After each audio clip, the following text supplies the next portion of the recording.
आज final semester परीक्षा देवाई विद्याभारती जाइए बलांगीर। तांकर एही परीक्षा 8 तारिख पर्यंत चलिबो।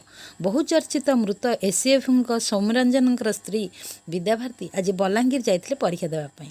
गोटे धड़ा ड्रेस पिंधि मुह को ढांकी से सीधा परीक्षा हल को जाइए एवं परीक्षा सरला परे सीधा गाड़ी बसी चली जाइए।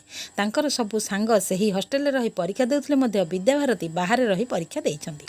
परीक्षा हल रे तांकर सांग मानक सहित कोनोसी कथा नथिला कि केही मध्य तांक सहित वार्तालाप करनथिले। सांगरे पढ़ुवा पिलांकर कहिबा कथा जे से क्लास रे पूरा नॉर्मल थिले। एसीएफ मृत्यु रे तांकर हाथ थिले मध्य से अति निर्भय रे जागा रे पहुँची परीक्षा देई पारथिले। आपण माने कोन भाबुछंती विद्याभारतींकर एही स्मार्टनेसटा कोन चेहरा ऊपर परदा ढांकीबा पई ना निजे अति चालाक बोलाइबा पई? कमेंट सेक्शन ने एहा जणाइबे।